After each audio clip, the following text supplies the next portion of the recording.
approach this game in Wembley? Well, we approach the game in Wembley that it's a glamour game, it's a showpiece game. The FA Cup winners against the league champions in Manchester United, and with the undoubted quality that they have, then there's no doubt, if they're at their maximum, then they can, they could beat anybody in world football. We have to make sure that we're our best to give, an account of ourselves in respect of that. We want to come off that pitch having no regrets, knowing that we performed to our maximum. And when you do that, you've always got an opportunity to win games. What it does as well, though, it gives an opportunity to get as many of the squad some game time as well, and preparation for what we know is going to be a very tough and demanding season, but a season that we're looking forward to.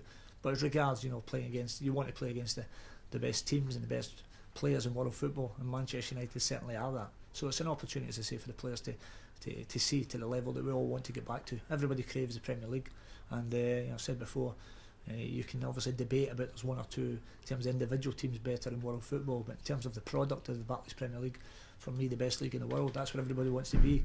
But to do that, we've got to understand that this year, we're going to have to be at our very best, and nobody's going to hand it to you. You're going to have to earn the right. But Sunday certainly gives you an opportunity to see the champions and the level we all aspire to. You'll have crossed swords, no doubt, many a time with David Moyes.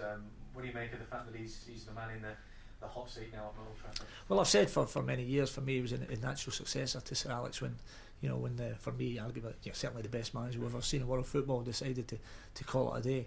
And David's earned the right. I mean, he's there on merit, as from starting as he did, at Preston.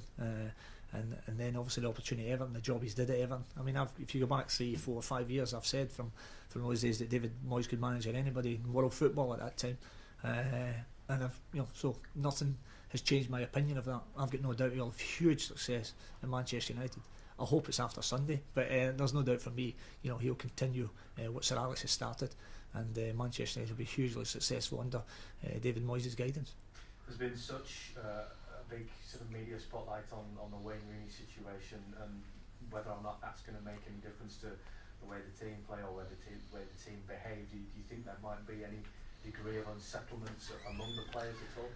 No, I don't think. I think Manchester United, because obviously the size of it's global coverage, isn't it? I mean, that's what you guys do 24/7 because of the size of the club.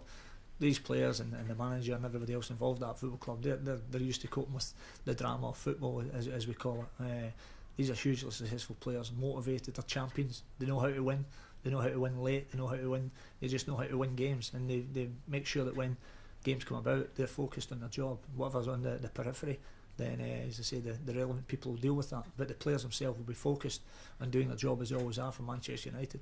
Of course, it's you don't want any. I certainly don't want any top players leaving the country. You want to keep all your best players in the country, and certainly at the top clubs, and hopefully that will be the case. How difficult is it from a management perspective when you're in that position then? I mean, not just in terms of Wayne Rooney, but Luis Suarez as well, and maybe Gareth Bale. But when there's so much speculation and there appears to be, in some cases, a move from that player to actually want to leave, how do you handle that as a manager?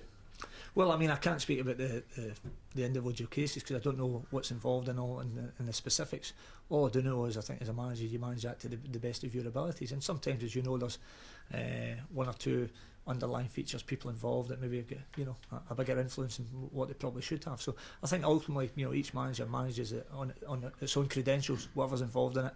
If it's a desire from the player, or if there's been a bit of underlying stuff, then you try to get to the bottom of it and see the lie of the land. I think the important thing is that when the player sits with the actual manager, then you get the feeling of exactly what's involved, whether you do have a player that's committed to what you're doing, and if you don't, then I don't know too many managers that will have players at a football club that don't want to be there.